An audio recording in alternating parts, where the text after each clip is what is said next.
আসসালামু আলাইকুম। জুলাই গণঅভ্যুত্থানের 1 বছরের দ্বার প্রান্তে এসে আমরা এসেছি যশোরে। আমরা শুনতে পাচ্ছি আপনাদের কাছ থেকে সেই বিপ্লবী স্লোগান, আমরা দেখতে পাচ্ছি আপনাদের প্ল্যাকার্ডে ফেস্টুনে সেই সংস্কারের আহ্বান। প্রিয় যশোরবাসী, জাতীয় নাগরিক পার্টি দেশ গড়তে জুলাই পদযাত্রা শুরু করেছে। যেই জুলাই পদযাত্রায় যশোরের সাধারণ মানুষ, যশোরের জাতীয় নাগরিক পার্টির নেতৃবৃন্দ, জাতীয় যুব শক্তি, শ্রমিক উইং এবং ছাত্রবৃন্দ, আপনাদেরকে জানাই অগ্রিম শুভেচ্ছা। আজকে আমরা এখানে এসেছি নতুন দেশ গড়ার আহ্বান জানাচ্ছি। এই গণঅভ্যুত্থানে আপনাদের যশোরের সন্তানেরাও শহীদ হয়েছে। আমরা স্মরণ করছি সেই সকল শহীদদের। আমরা স্মরণ করছি শহীদ রাব্বিকে, শহীদ ইমতিয়াজকে, শহীদ তৌহিদকে, সেই সকল শহীদ পরিবারদেরকে শ্রদ্ধা জানাচ্ছি। যারা আহত হয়েছিলেন, যারা এখনো আহত অবস্থায় আছেন, তাদেরকে সম্মান জানাচ্ছি। প্রিয় যশোরবাসী, আমরা জানি এই যশোর মাইকেল মধুসূদনের যশোর। এই যশোর শিল্প, সংস্কৃতি এবং ঐতিহ্যের নগরী।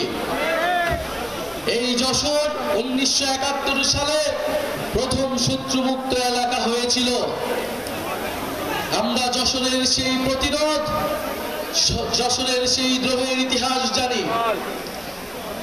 আজকে যশোরে আমরা এসেছি আপনাদের সমস্যা, যশোরের যে সন্ত্রাস, চাঁদাবাজ, দখলদারদের বিরুদ্ধে কথা বলতে।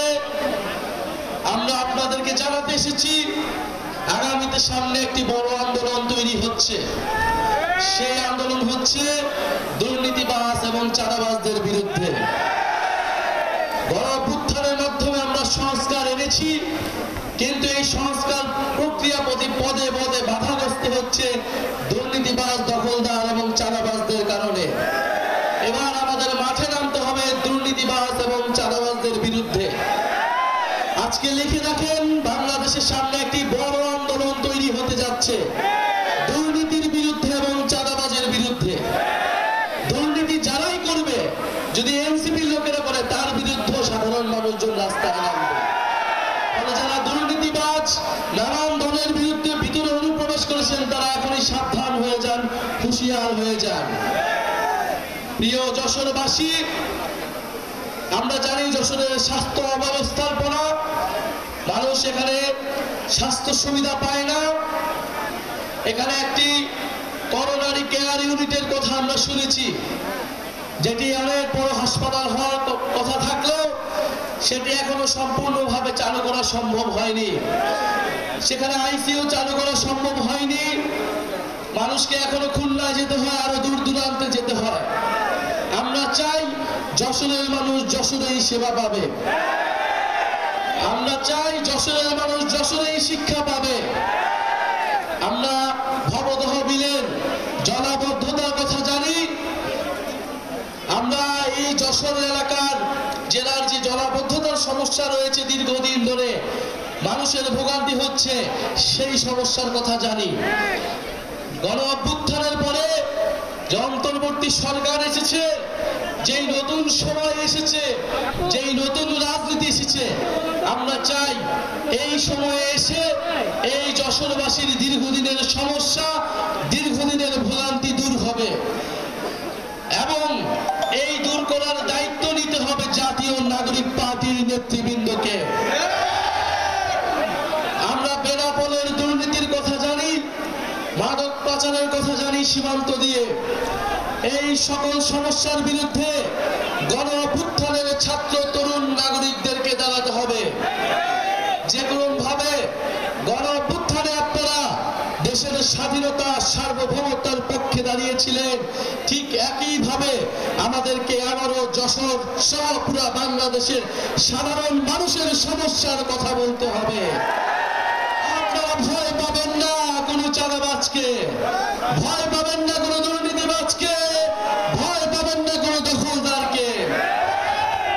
ইলেকট্রা এয়ার কন্ডিশনার কম বিদ্যুৎ খরচে দেবে অধিক শীতলতা আর সেভিংসও হয়ে যাবে। তাই একটি রাজনৈতিক দল তাদের লক্ষ লক্ষ কোটি কোটি মানুষের কথা আমাদের বলে, এই কোটি কোটি মানুষের দল নাকি তাদের? এই কোটি কোটি মানুষ, লক্ষ লক্ষ মানুষ আমাদেরকে দেখায়েন না। আমরা ফ্যাসিবাদের আমলে দেখেছি কার কত মানুষ ছিল এবং সেই মানুষেরা কত কত আন্দোলন গড়ে তুলেছিল। ঢাকা বিশ্ববিদ্যালয়ে আমরা 10 জন মানুষ নিয়ে দাঁড়িয়েছিলাম। বিশ্ববিদ্যালয়গুলোতে এই গণঅভ্যুত্থানে আপনারা মনে মনে 10 জন, 20 জন, 100 জন মানুষ নিয়ে আন্দোলন শুরু করা হয়েছিল। লক্ষ লক্ষ হাজারে হাজারে মানুষ, আবাবিল পাখির মতো মানুষ এসে আমাদের সাথে রাজপথে দাঁড়িয়েছিল। ফলে মানুষের হিসাব আমাদেরকে দেখায়েন না। যদি নৈতিকতার সাথে থাকেন, যদি ইনসাফের সাথে থাকেন, একজন মানুষ 1 লক্ষ মানুষের থেকেও শক্তিশালী হয়ে দাঁড়ায়। ইনশাআল্লাহ আমরা সেই একজন মানুষ হতে চাই যারা ইনসাফের পক্ষে দাঁড়াবে, যারা ন্যায়ের পক্ষে দাঁড়াবে, যারা দুর্নীতির বিরুদ্ধে দাঁড়াবে। প্রিয় যশোরবাসী, আমরা দুর্নীতির বিরুদ্ধে, বৈষম্যের বিরুদ্ধে একটি ইনসাফ ভিত্তিক রাজনীতি গড়ে তুলতে চাই। আমরা দায় ও দরদের একটি রাষ্ট্রনীতি গড়ে তুলতে চাই যেখানে সমাজের সকল ধরনের মানুষ, নারী পুরুষ, ধর্ম বর্ণ নির্বিশেষে সকলের অধিকার, সকলের হক নিশ্চিত করা সম্ভব হবে। প্রিয় যশোরবাসী, আপনাদের নেতা হাসনাত আব্দুল্লাহ বলেছেন নির্বাচনকে পিছিয়ে দেওয়ার চক্রান্ত করা হচ্ছে। আমরা বলেছি বিচার সংস্কার এবং নির্বাচন আমরা চাই। বিচার সংস্কার ছাড়া নির্বাচন বাংলার জনগণ মেনে নেবে না। যারা বিচার সংস্কার ছাড়া নির্বাচনের পরিকল্পনা করে তারাই নির্বাচনকে পিছিয়ে দেওয়ার ষড়যন্ত্রে লিপ্ত। ফলে নির্বাচন ভোটাধিকারের পক্ষে সত্যিকার অর্থে লড়াই করে যাচ্ছে গণঅভ্যুত্থানের নেতৃত্ব, জাতীয় নাগরিক পার্টির নেতৃত্ব। আমরা স্বাধীনতা এনেছি, আমরা সংস্কার আনব, আমরা আমাদের সার্বভৌমত্ব রক্ষা করব। প্রিয় যশোরবাসী, গণঅভ্যুত্থানের পরে আমরা বলেছি বাংলাদেশের প্রতিষ্ঠানগুলোকে দাঁড়া করাতে হবে। গত 54 বছর ধরে বাংলাদেশের প্রতিষ্ঠানগুলোকে দাঁড় হইতে দেওয়া হয় নাই। বাংলাদেশের যে রাষ্ট্রীয় প্রতিষ্ঠান, সাংবিধানিক প্রতিষ্ঠান, জনগণের প্রতিষ্ঠান, তাদের সবসময় দলীয়করণ করা হয়েছে। যেই দল ক্ষমতায় এসেছে সেই দলই দলীয়করণ করেছে। খালি হাসিনার ভাগ্য ভালো, তারা 16 বছর ধরে থেকে সম্পূর্ণভাবে দলীয়করণ করতে পেরেছে, অন্যরা সেটা করতে ব্যর্থ হয়েছে। আমরা বলি যে এইবার আমরা আমাদের এই প্রতিষ্ঠানগুলোকে দলীয়করণ করতে দেব না। আমরা চাই পুলিশ নিরপেক্ষভাবে জনগণের পক্ষে কাজ করবে। পুলিশ কোনো দলের অনুসারী হবে না, সরকার দলের অনুসারীও হবে না। আমরা চাই আমলাতন্ত্র প্রশাসন কোনো দলের অনুসারী হবে না। পুলিশ প্রশাসনের প্রমোশন কোনো রাজনৈতিক দলের নেতা, সরকারি দলের নেতার উপর নির্ভর করবে না। তাদের মেধা যোগ্যতা অনুযায়ী তাদের প্রমোশন নির্ভর করবে। আমরা চাই বাংলাদেশের সেনাবাহিনী বাংলাদেশের সার্বভৌমত্বের পক্ষে কথা বলবে, বাংলাদেশের প্রতিরক্ষা ব্যবস্থাকে শক্তিশালী করবে, বাংলাদেশে গণপ্রতিরক্ষা তৈরি করবে। আমরা চাই না এই সেনাবাহিনীর অফিসার, তারা ডিজিএফআই অফিসার, তারা গুমের সাথে জড়িত হবে, সেনাবাহিনীর মতো প্রতিষ্ঠানকে কলঙ্ককরণ করবে। আমরা এই কলঙ্ক দূর করতে চাই। আমরা বন্ধুগণ, নির্বাচন কমিশন গত 16 বছর সবচেয়ে বেশি দলীয়করণ করা হয়েছে। সবচেয়ে বেশি ভেঙে পড়া প্রতিষ্ঠান হচ্ছে নির্বাচন কমিশন। যারা তিনটা ভোটকে নস্যাৎ করেছে, জনগণের ভোটাধিকারকে যারা নস্যাৎ করেছে, এই নির্বাচন কমিশনকে অবশ্যই শক্তিশালী হতে হবে। এই নির্বাচন কমিশনকে নিরপেক্ষভাবে নিয়োগ দিতে হবে, দুর্নীতি দমন কমিশনকে নিরপেক্ষভাবে নিয়োগ দিতে হবে। কিন্তু আমরা দেখতেছি এই নির্বাচন কমিশন, এই দুদক, এই পিএসসি যেরকম ভাবে আগে নিয়োগপ্রাপ্ত হবে এখন নাকি সেইভাবেই নিয়োগপ্রাপ্ত হবে। আমরা সেই আইন সংস্কার চেয়েছিলাম, সেই সংস্কারই আমরা চেয়েছিলাম যেখানে আমাদের সাংবিধানিক প্রতিষ্ঠানগুলো নিরপেক্ষভাবে জনগণের পক্ষে কথা বলতে পারবে। যদি গণ অভ্যুত্থানের পরেও আমাদের পুলিশ প্রশাসন, সেনাবাহিনী, আমাদের নির্বাচন কমিশন যদি ঠিক না হয়, জনগণের পক্ষে না হয়, তাহলে এই দেশের ভবিষ্যৎ সম্পূর্ণভাবেই অন্ধকার। কিন্তু এই গণ অভ্যুত্থানের নেতৃবৃন্দ, জাতীয় নাগরিক পার্টির নেতৃবৃন্দ সেই অন্ধকার আসতে দেবে না, দেবে না, দেবে না।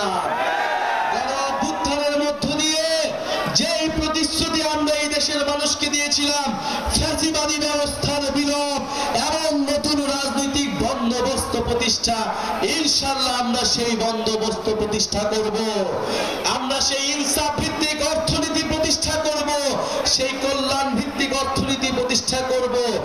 আমরা সেই বাংলাদেশের জনগণের পক্ষে বাংলাদেশপন্থী রাজনীতি ও পররাষ্ট্রনীতি প্রতিষ্ঠা করব। প্রিয় যশোরবাসী, আপনারা যে এসেছেন, জাতীয় নাগরিক পার্টি, জাতীয় যুব শক্তি এবং শ্রমিক উইং এবং যশোরের সাধারণ ছাত্রবৃন্দ এবং আমাদের গণ অভ্যুত্থানের প্ল্যাটফর্ম বৈষম্য বিরোধী ছাত্র আন্দোলন, আপনাদের সবাইকে জানাচ্ছি ধন্যবাদ। আমাদের এখানে যশোরে যারা রয়েছেন, আমাদের 158 জন সমন্বয়কের মধ্যে 2 জন আপনাদের এই যশোর এলাকার সন্তান। আমাদের রয়েছে সাকিব শাহরিয়ার ভাই, আমাদের রয়েছে খালেদ সাইফুল্লাহ জুয়েল ভাই, আমাদের রয়েছে ইয়াহিয়া জিসান ভাই। ইনশাআল্লাহ তারা যশোরবাসীর মানুষের পক্ষে থাকবে, মানুষের অধিকারের পক্ষে থাকবে, ইনসাফের পক্ষে থাকবে এবং এই যশোরকে যে হারানো ঐতিহ্য, যে হারানো সংস্কৃতি, সেই সংস্কৃতি ফিরিয়ে আনবে। যশোরবাসীর যে প্রকৃতি উন্নয়ন, সেই উন্নয়ন নিশ্চিতে কাজ করবে। ইনশাআল্লাহ আপনারা যশোরে শক্তিশালী ঘাঁটি তৈরি করুন। আমরা আবার আসবো যশোরে এবং এই জাতীয় নাগরিক পার্টির অন্যতম ভিত্তি হিসেবে যশোরকে গড়ে তুলবে ইনশাআল্লাহ।